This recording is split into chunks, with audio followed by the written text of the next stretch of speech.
할렐루야. 네, 감사합니다. 너무 감동적인 간증에 감사드립니다. 말씀 한 번 더 함께 봉독했으면 좋겠습니다. 마태복음 13장 44절에서 46절입니다.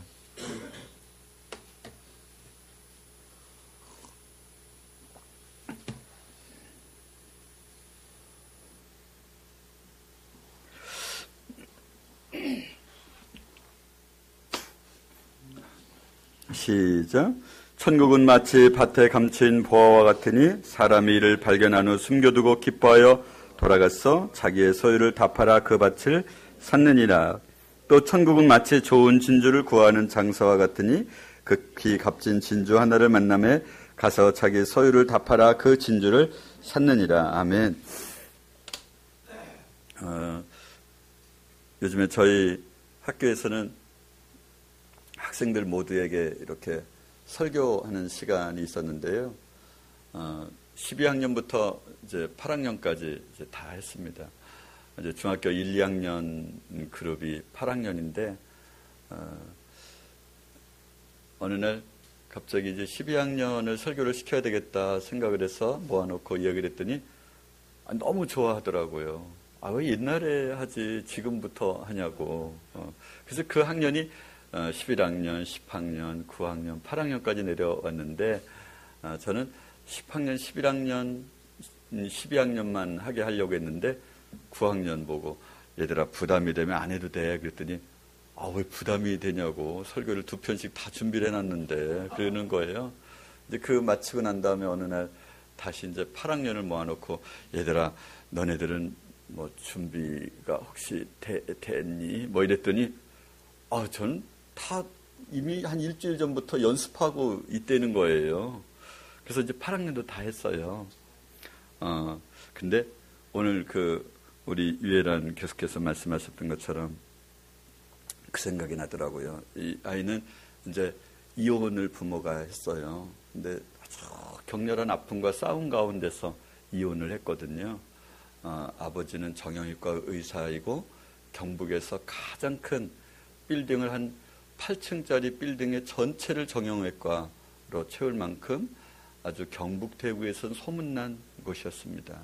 근데 이혼 절차를 거치면서 이제 그것도 이제 문을 닫게 되었는데, 대부분의 건물의 이름이 부인으로 되어 있었는데 그 부인이 다 가지고 간 거예요.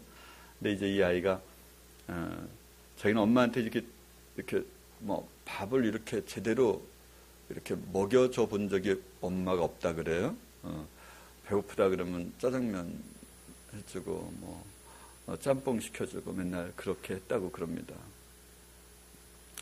근데 알고 보면 우리 엄마 아빠가 이혼한 것이 어쩌면 자기가 하나님을 제대로 아는 기회가 됐다는 거예요. 근데 자기는 엄마 쫓아가려고 그랬는데 상황이 아빠를 쫓아갈 수밖에 없었대요. 그래서 그것 때문에 또 좀 서러워했는데, 알고 보면 자기가 엄마 쫓아갔으면은 예수를 제대로 믿지 않았을 거라는 거예요. 그러면서 그런 상황 가운데 놓여진 상황을 오직 예수 그리스도께서 나를 위해서 이런 일들이 일어났다 이러면서 이제 간증을 하는 거예요. 그 생각이 났어요. 그 어린아이가 그렇게 아주 자기 아픔을 꾹 감추고, 저는 15년 동안 살았는데 인생에 참 어렵고 힘든 세월을 보냈습니다. 제 인생은 3단계로 나눌 수 있는데 1단계는 1살부터 5살 때까지이고 2단계는 6살부터 10살 때까지고 3단계는 11살부터 15살까지입니다.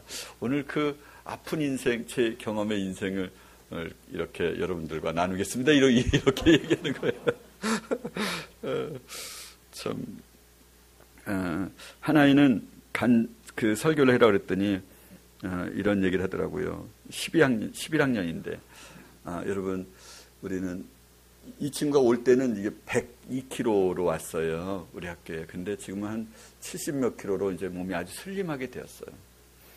여러분, 우리는 대부분 다이어트, 좋은 가방, 좋은 옷, 점수가 많이 맞는 SAT 점수, 토플, 좋은 대학 이런 것에 목말라 하고 있지는 않습니까? 만약 저는 그것을 저에게 준다면, 제가 그것을 구해서 하나님이 저에게 주셨다면 나는 그것을 저주라 일컬겠습니다. 막 이렇게 얘기를 하는 거예요. 그래가지고 감당이 잘 안 돼서 그 어른들이 그 선생들까지 합하면 한 20명 정도쯤 되는데 그 선생들을 숙연하게 하고 눈물을 흘리게 했던 사건들이 있습니다. 오늘 우리 유혜란 교수님 간증을 들어보면서 그렇게 하나님을 그렇게도 노래할 수 있구나. 그 옛날에 아팠던 추억들이었을 텐데 지금 이렇게 말씀 들어보면 그런 것들을 다 하나님이 그렇게 예비하셨다. 이런 말씀을 들으면서 참 감동이 되었습니다. 오늘 저는 진주보다 더 값진 예수 그리스도라고 하는 말씀을 드리려고 합니다. 천국은 마치 밭에 감춘 보화와 같다. 또 천국은 마치 값진 진주를 구하는 진주 장사와 같다라고 이렇게 표현하고 있습니다. 이 보화를 발견했을 때, 값진 진주를 발견했을 때 이 사람들이 어떤 기분이었을까요? 여러분이 살고 있는 집에 아니면 여러분이 유산으로 혹 받은 조그마한 땅에 유전이 발견되었다고 생각해 보시는 거예요. 그러면 기분이 어떨까요? 그러면 아마도 그것이 주는 유익, 그 기회, 애정, 흥분, 기쁨 이렇게 교차할 것 같습니다. 아마도 그게 남의 땅이었다고 그러면은 그것을 사는데 그 대가 때문에 고민하지는 않을 것 같습니다. 내 집을 어떻게 팔지? 이건 아까울 것 같은데 뭐 이렇게 고민하지는 않을 것 같고요. 오직 유일하게 걱정하는 것이 있다면 무엇이었을까요? 이거 거래 성사가 안 되면 어떡하나? 이것이 유일한 관심이고 유일하게 고통을 아마 겪을 수 있는 것이다. 그런 생각이 듭니다. 그런데 예수님의 제자들은 어떠한 사람이냐면 이렇게 흥분, 기쁨, 기대 이런 것을 가지고 있는 그런 상태의 영혼이다. 이렇게 볼 수 있습니다. 마지못해 예수의 제자가 되는 경우는 없지 않겠습니까? 원유가 수없이 많이 우리 대한민국을 다 충분히 먹여 살리고도 남을 만한 유전이 감추어져 있는데 남의 밭에 근데 그것을 산다. 근데 왜 이런 비유를 드셨냐? 그러면은 뭐 도둑놈 심보 아닌가? 그 주인한테 알려줘야지 이렇게 할 수 있을지 모르겠습니다. 그런데 이 밭은 누구 밭이냐면 예수님 것이거든요. 그래서 사라고 말하는 거야. 나에게 와서 보화를 발견해라. 그리고 이것을 사거라 하고 우리에게 재촉을 하고 계시는 거거든요.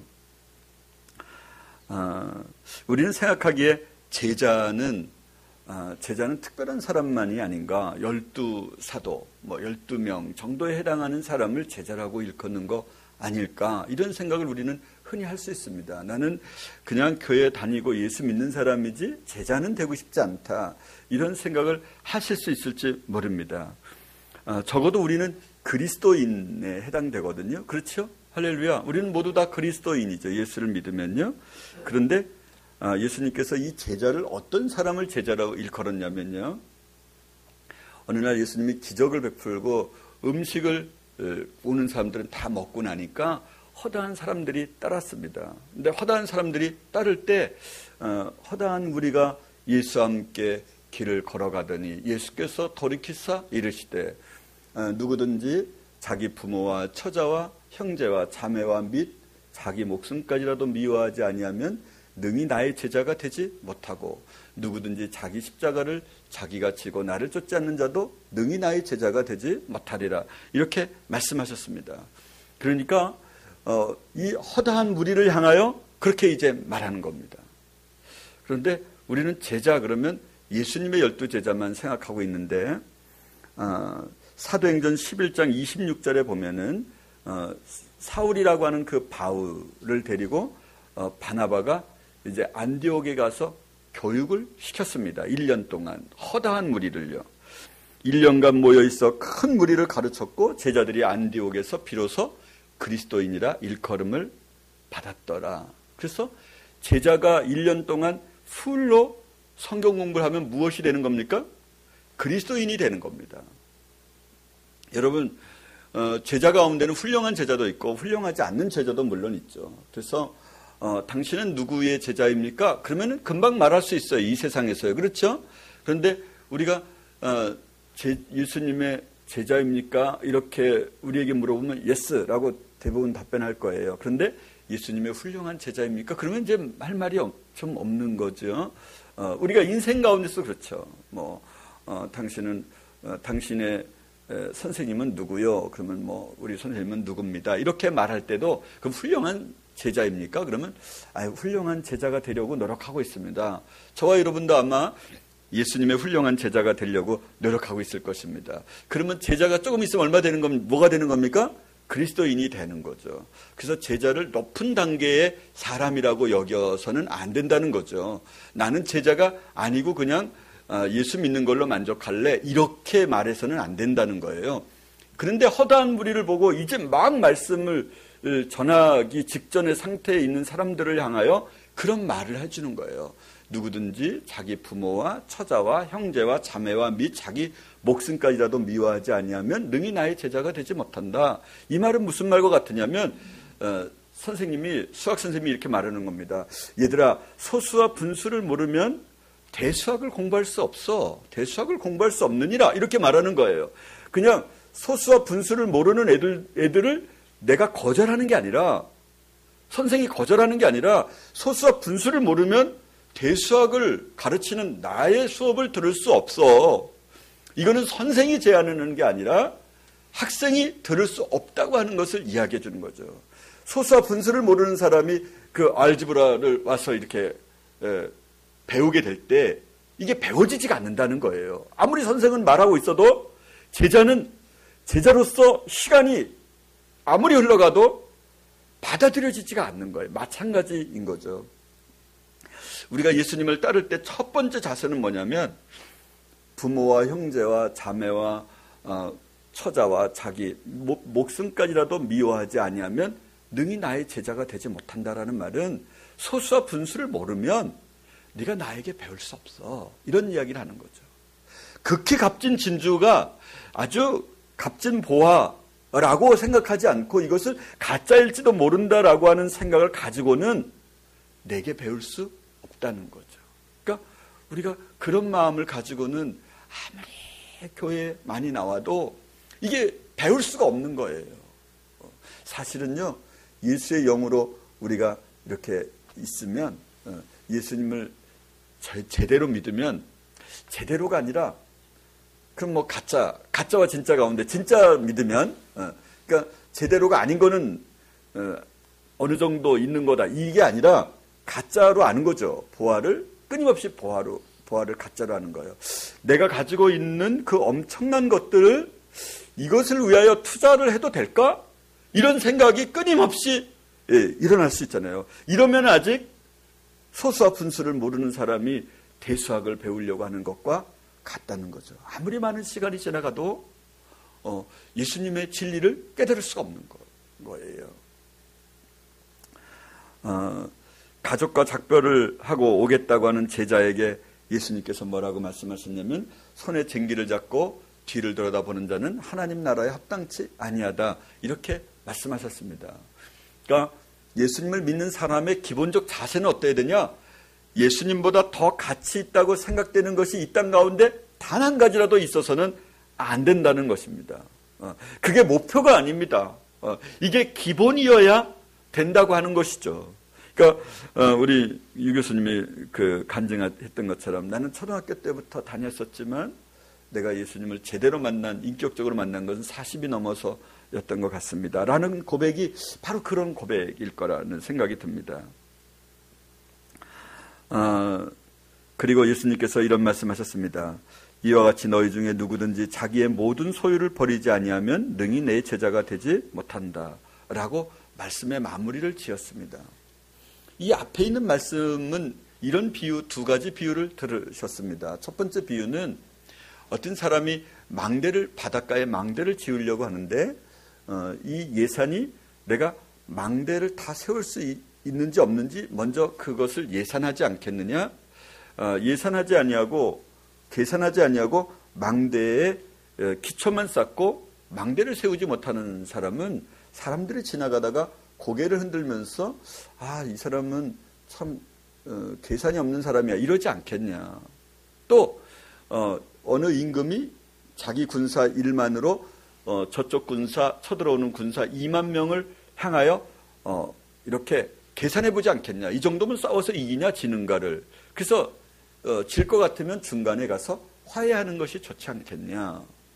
마찬가지로 너희들도 생각해보고 이것이 아니라 생각되면 나를 따라오는 것을 중지해라. 이런 말씀인 거죠. 나 따라오는 거 오다가 중간에 그렇게 그치려면 안 하는 게 나아. 이런 이야기를 해주는 것입니다. 내 모든 놀라운 것들, 돈, 명예, 건강, 우리에게 주어져 있는 쾌락, 이런 것들을 천국의 삶보다 더 싸구려로 알 수 있어야 되는 거죠. 우리 눈이 바뀌어져야 된다고 하는 것입니다. 진주와 숨은 보화를 찾는 이들이 했던 일이 무엇이었을까요? 첫 번째 했던 게 무엇이었겠습니까? 기뻐했다는 것이죠. 기쁨이 충만하자마자 그는 결단을 했겠죠. 그렇죠? 기쁨과 결단이 아마 동시에 나왔을 것 같습니다. 내 걸 다 팔았어? 이것을 사야지. 이렇게 말입니다. 예수님의 제자로서 받은 대가가 다른 모든 가치보다 더 우월하다는 것을 반드시 인식할 수 있어야만 합니다. 동일한 교훈이 배경만 달리하여 요한복음 21장에 소개되고 있는데요. 그 요한복음 21장에는 잘 아시는 것처럼 베드로에게 이렇게 묻습니다. 너는 이 사람들보다 나를 더 사랑하느냐? 또 이제 다른 구절에는 다른 번역 성경에는 너는 다른 이 모든 것들보다 나를 더 사랑하느냐? 그가 가지고 있는 배, 그가 가지고 있는 모든 재산, 또 아니면 그의 친구, 부모, 아내, 자녀들이 있었겠죠. 그랬더니 내가 주님을 사랑합니다. 이렇게 이제 고백을 합니다. 베드로는 결국은 믿고 말할 수 없는 영광스러운 즐거움으로 그렇게 기뻐하며 사는 인생이 되었습니다. 어떻게 하면 기쁨과 흥분으로 소유를 다 팔아 지극히 값진 진주를 살 만큼 온전히 예수를 기쁘게 할 수 있을까? 이제 그것이 관건이지 않겠습니까? 제가 두세 가지의 말씀을 전해보겠습니다. 오늘 말씀을 한번 잘 들어보시면 내 모든 것을 다 통틀어서 그 값진 진주이신 예수 그리스도를 사는 것에 조금도 아깝지 않고 그 기쁨, 이 제자들이 을에게 비유로 말씀하셨던 밭에 감춘 보화 또는 극히 값진 진주 하나를 만났던 진주장사처럼 이런 기쁨과 흥분에 기대감에 자기의 유익에 그렇게 빠질 수 있는 방법은 없을까라고 하는 것인데요. 첫 번째로는 구하라는 것입니다. 예수님께서 어제도 살아계시고 오늘도 살아계시고 앞으로도 영원히 살아계실 그분을 만나기를 소원하는 겁니다. 기도를 하는 것이죠. 그리고 지금도 이 우주를 붙들고 계시면서 우리가 주님 앞에 더 가까이 더 온전하게 돌아올 수 있도록 기다리고 계시는 그분에게 구하는 거예요. 천국의 법칙은 구하는 것입니다. 어쩌면 이 땅의 법칙도 구하는 것일 수 있습니다. 사람이 구하면요, 제가 전에도 비유를 한번 말씀드렸던 적이 있었는데, 여러분 길을 걸어가다 아마 점심때쯤 되면은 이렇게 찌라시를 나눠주는 사람들이 있을 겁니다. 저는 어떤 때는 뭐 4-5장 받기도 하고 어떤 때는 받기 싫어서 피해가기도 합니다. 아무런 관계가 없고 그 사람과 한번 얼굴도 볼 필요도 없는데 왜 사람들이 대부분 이렇게 피해가더라고요. 이거 피해가면 이 사람이 이걸 딱 감추고 이렇게 해서 사람 많이 가는 쪽으로 또 딱 나타나가지고 또 줘요. 아니면은 전봇대 옆에 그런 약간 이 블라인드 사이드 그쪽에 있어가지고 이렇게 오면 얼른 피할 수 없게 이렇게 딱 줘요. 이제 그 사람들이 이제 아는 거죠. 사람들이 이렇게 그냥 단순히 이렇게 주고 그냥 지나가도 괜찮은데 왜 피해갈까요? 요 정도쯤 되면 사람 마음이 부담이 있는 거예요. 사람의 이 요청은 말하지 않는 요청도 굉장히 부담이 있는 거거든요. 자식이 부모에게 무언가를 사달라고 말하면 그냥 말도 안 되는 소리 하지 마 이렇게 말해도요, 부모는 끊임없는 부담감을 경험하죠. 여러분 누가 요청하면 이게 요청하는 것도 쉽지 않지만 요청을 거절하는 것도 정말 어려운 거 알아요? 날마다 요청하는 사람이 있다. 그러면 아마 안 보기 위해서 피해 다닐걸요. 그렇게 요청은 사실 어려운 거거든요. 그런데 예수님께서는 우리에게 늘 구하라 말씀하세요. 구하라 말씀하시면서 무슨 이야기를 하셨습니까? 어느 날 밤에 친구가 찾아왔다. 그래서 이 친구가 빵이 없어서 옆집 친구에게 찾아가서 빵 3덩어리만 빌려달라. 그랬더니 밤중이 되었고 아내도 자녀들도 이미 다 잠이 들었다. 그러면서 한참 달라고 그러니까 내가 벗됨을, 친구됨을 위하여는 너에게 빵을 줄 수 없지만 강청함을 인하여 내가 이 빵을 줄 수밖에 없다. 이 친구가 하는 말을 들어라. 벗됨을 인하여는 주지 않지만 네가 강청하기 때문에 내가 준다라고 하면서 예수님께서 그렇게 너는 나에게 강청을 하여라 이렇게 말씀하셨습니다. 두 번째 비유는 거의 비슷한 비유인데 어느 도시에 하나님을 두려워하지 아니하고 사람을 무시하는 재판관이 있었습니다. 그러니까 불의한 재판관이죠. 그런데 또 한 사람이 소원을 들어달라고 외치는 사람이 있는데 과부가 있었습니다. 여러분 인생 가운데서 가장 무시해도 되는 사람이 한 부류가 있다고 그러면 그때 당시도 지금이도 비슷하겠지만 과부일 것입니다. 과부에게는 아무리 잘못해줘도 그로부터 얻는 손해가 없다라고 생각을 할 만한 존재라고 그렇게 생각을 했던 거겠죠. 그리고 불의한 재판관은 아무 말도 안 들어줘도 괜찮을 만한 사람들, 이런 사람을 아마 불의한 재판관의 비유로 나타내 보였을 것 같습니다. 근데 불의한 재판관이 뭐라 그러죠? 내가 이거 안 들어주면 밤낮 나를 귀찮게 할 테니까 들어줄 수밖에 없다. 예수님이 불의한 재판관이 하는 말을 들어라. 너희가 밤낮 부르짖는데 어째 내가 들어주지 않겠느냐. 물론 이제 그 해석 방법에 또 다른 해석도 있지만 말입니다. 강청에 대하여 우리에게 이야기해 주고 계십니다. 천국은 이렇게 구하는 것이 법칙입니다. 저와 여러분이 최소한 몇 시간이라도 아니면 하루를 조용히 보내면서 주님 앞에 구해 보십시오. 주님 실제적으로 나에게 만나 주십시오. 그리고 그것을 한번 글로라도 써보십시오. 그러면 하나님께서 절대 거절하지 않으십니다. 우리는 그렇게 중요하다, 예수님을 만나는 게 그렇게 중요하다 생각하지만 정작 그것은 짜투리 시간만 하는 거 아닙니까? 그냥 단순한 소원, 그 희망사항 이렇게 남겨두고 무엇을 내가 구하고 있는지 자체도 모를 만큼 그렇게 구하는 것에 관심 없어 하는 우리에게 여러분 구하시면 반드시 예수님께서 만나 주신다고 하는 것이죠. 두 번째 법칙은 말씀에 거하라. 요한복음에 보면은 너희가 내 말에 거하면 참 내 제자가 되고 진리를 알지니 진리가 너희를 자유케 하리라. 여러분 우리는 자유하기 전에는 우리가 자유한지 억압 중에 있는지 잘 모릅니다. 여러분 부부가 행복하다, 이것은 더 행복해 본 경험이 없기 때문에 행복한지 안 행복한지 모릅니다. 우리가 진짜 이 자유 대한민국에 살고 있죠. 북한 사람보다는 자유롭죠. 진짜 자유로운가요? 자유롭지 않으니까 자살하는 거 아니에요? 여러분 사람이 왜 자살하면 긴장을 하냐면 언론에서 이 모든 사람에게 그런 요소가 다 있다고 생각하는 거예요. 학생들이 어떤 일이 일어났다 그러면 그냥 그 언론에서 발칵하는 게 뭐냐면 거의 모든 학생이 이 시대의 학생이 이런 마음을 동등하게 가지고 있을 것이다 라고 생각하는 것이죠. 왜? 사람은 비슷하니까요. 그런데요, 이 진리를 정말 알고 나면 이런 이야기를 하는 거거든요. 당신은 예수를 진짜 언제 만났어요?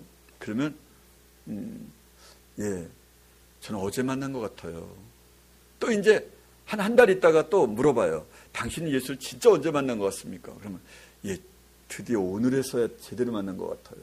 이건 무엇을 말하냐면 자기의 영혼이 주님과 함께 성장하고 있어서 어제는 진짜 친한 게 아니고 어제는 정말 제자도 아닌 것 같고 오늘서야 드디어 제자인 것 같다. 그러니까 그런 사람은 날마다 영혼이 성장하고 있다. 이런 것을 이야기하는 또 다른 표현이기도 할 것입니다.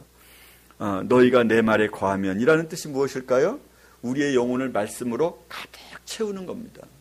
우리는 쓸모없는 지식으로 가득 채우죠. 인터넷에 있는 소식들로 가득 채웁니다. TV로 가득 채우고 여러분 우리의 영혼을 말씀으로 가득 채우시고 꾸준히 읽고 묵상을 한번 해보십시오. 예수님의 말씀이 계신 곳에 예수님이 계십니다. 할렐루야. 내 말이 영이요 생명이라 말씀하신 그분 앞에 그분의 말씀을 잘 듣고 그분 말씀 때문에 내가 복음서를 이번 기회에는 한번 다 읽어야 되겠다.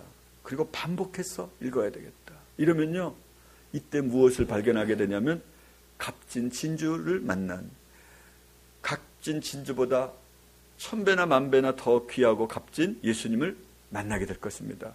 기쁨, 희열, 감동, 눈물을 경험하게 될 것입니다. 제가 오늘 그 주보를 보니까 Fall Retreat, KIC 이렇게 적혀 있던가요? 그 카이스트에서 그런 리트릿 이런 데 참여를 하는 겁니다. 우리가 한번 시간을 며칠이나 몇 주 적당한 휴식과 함께 이 복음서를 통독하는 겁니다. 그러면 그 말씀이 있는 곳에 예수님을 명백하게 볼 수 있게 될 것입니다. 그래서 온전한 제자로서의 전환이 가능하신 거죠. 또 도움이 되는 길은요, 예수를 값진 진주로, 값진 보화로, 극히 값나가는 보화로 인정하고 있는 사람들의 이야기를 듣는 것도 도움이 되는 거죠. 그런데 복음서를 읽는 것만 하겠습니까? 여러분, 복음서를 그냥 3장 이렇게 읽어가지고는 안 됩니다. 이게 시작은 그럴 수 있을지 모르지만 한번 읽으면 마태복음 그냥 한꺼번에 앉은 자리에서 이렇게 그걸 묵상하면서 읽을 때 그것이 주는 그 기쁨과 희열이 너무 놀랍습니다. 그 다음 마지막으로는 결단하라입니다. 첫 번째 구하라 였습니다. 그 다음에 말씀에 거하라, 그리고 결단하라. 아마 말씀에 거하라와 결단하라는 동시에 일어나는 것일 수 있을지 모르겠습니다. 극히 값진 진주를 만나자마자 값진 그 진주 장사는 어떤 생각을 했을까요? 내 걸 다 팔아야 되겠네. 어떻게 팔지? 이것이 아마 순간적인 이야기였을 것 같은데, 그 말씀에 거한 사람은 즉시 그 말씀대로 실행하려고 하는 의지가 막 일어나는 거죠. 여러분, 회개라는 말은 원래 헬라어로는 메타노니아라는 말입니다. 이 뜻은 무슨 뜻이냐면, 우리는 이제 한문으로 되어 있는 회개라고 하는 뜻은 돌이키고 고친다라는 것이 이제 회개인데, 원래 헬라어 원어는 생각을 바꾸다, 마음을 바꾸다라는 뜻입니다. 여러분, 생각을 바꾸면 행동이 바뀌어지는 것은 그건 문제도 아닙니다. 왜 사람들이 어떤 행동을 하죠? 마음이 바뀌어졌기 때문입니다. 아까 이야기했던 그 이혼을 거쳐서 있었던 그 표민규라고 하는 아이는 그 아버지하고 살면서도 엄청난 학대를 경험했습니다. 이 아이가 평상시 내 아내의 행동 거지로 볼 때 이 아이가 내 아이가 아닌 겁니다. 그래서 이제 유전자 검사를 한 겁니다. 근데 유전자 검사를 했는데 이거 분명히 당신의 자녀가 맞다 이렇게 했는데 확률이 얼마입니까? 이게 머리가 좋으면 이게 그 문제예요. 확률이 얼마입니까? 했더니 99.99%다. 그랬더니 0.001%는 아닐 확률이 있으니까 미국으로 가자 그래서 애들을 데리고 미국으로 간 겁니다. 그래서 거기서 또 유전자 검사를 하고 한 달 동안의 시간을 보낸 겁니다. 그런데 그러면 여기 확률은 얼마입니까? 그랬더니 소수점 9가 5개다. 이렇게 이제 얘기를 한 겁니다. 그래도 이제 그 소수점 이게 100이 아니니까 또 끊임없이 의문을 제기하면서 세 아이가 있는데 민규, 민영이, 미나인데 이 아이는 내가 의사인데도 불구하고 고아원에 맡겨야 되겠다. 고아원에 맡기는 것만이 내 인생을 행복하게 사는 것이다. 이렇게 생각을 했다고 합니다. 직접 제가 그분으로부터 들었습니다. 그래서 이제 고아원 절차를 다 밟고 있었다고 합니다. 그러니까 그때 당시 애들이 경험했어야 할 그런 슬픔이 얼마나 컸겠습니까? 왜 그렇게 하는 겁니까? 생각이 바뀌면 그렇게 되는 거죠. 생각이 중요하거든요. 생각만 왜 사람들이 이혼하죠? 생각이 바뀌었기 때문에 그런 거거든요. 그러니까 생각이 진짜 중요하잖아요. 생각이 바뀌었는데 행동하지 않는다. 이건 있을 수 없는 일이잖아요. 그렇죠? 내가 값진 진주를 만났다. 이래도 다른 사람이 사게 놔도 뭐 이렇게 아주 예수를 너무 잘 믿어서 그렇게 할 수 있을지 모르겠습니다.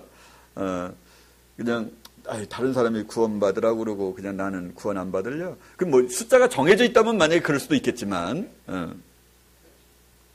그런데 우리가 결단은 말씀에 거하는 사람은 즉각적 결단이 이루어진다는 것이죠.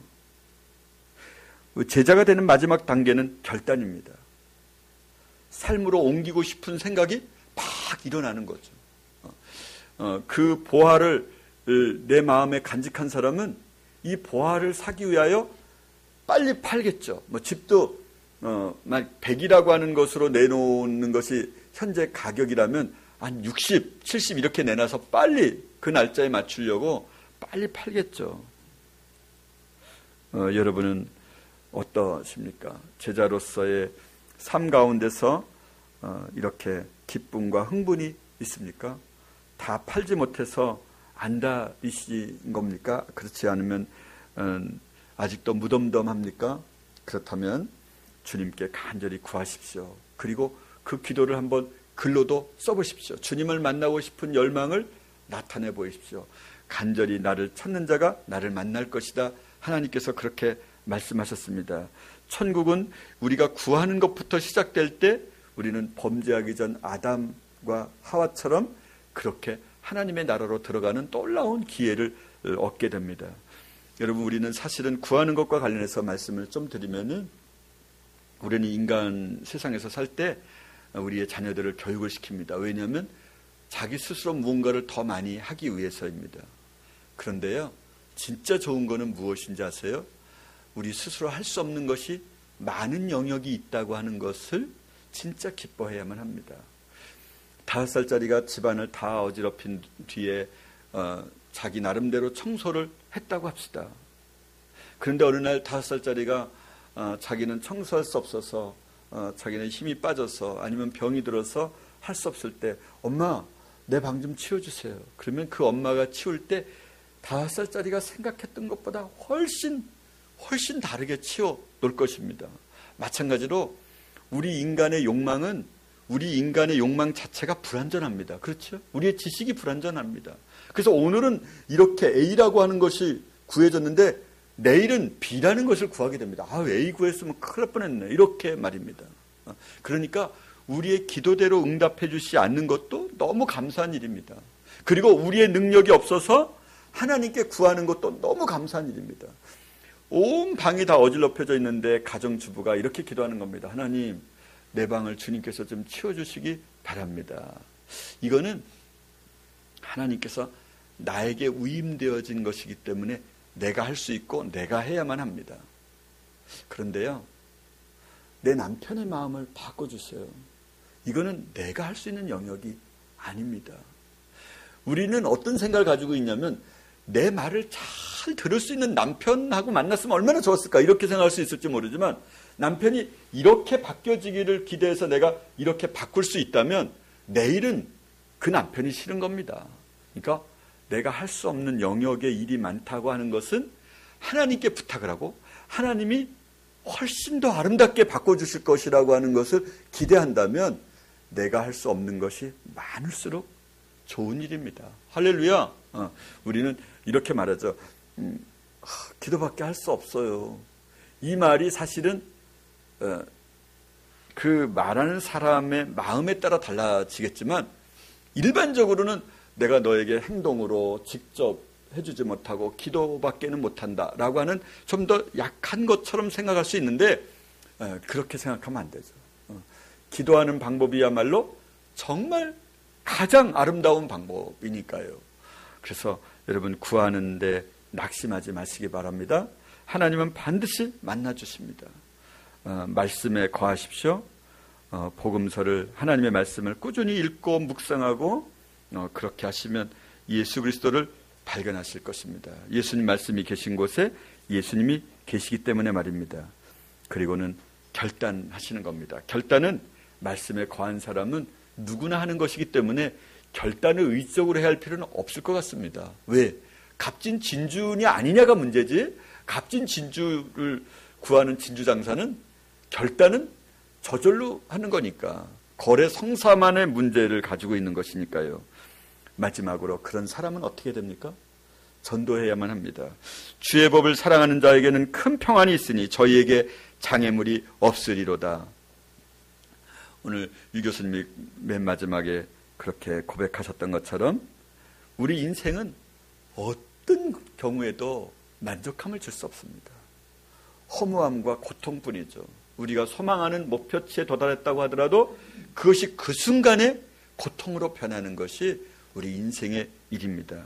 정말 주의 법을 사랑하는 자에게 큰 평안의 선물을 주는 것, 그래서 주의 법을 사랑하는 사람들을 만들어주는 것, 이거보다 더 큰 선물은 세상 가운데 존재하지 않습니다.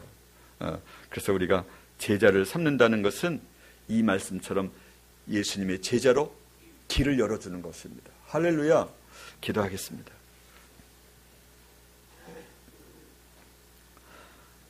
너무도 위대한 선물, 너무도 값진 보화, 값진 보화보다 더 값진 예수 그리스도, 오늘도 그분을 만나기 위하여 주님, 우리가 그렇게 구하고 있습니다.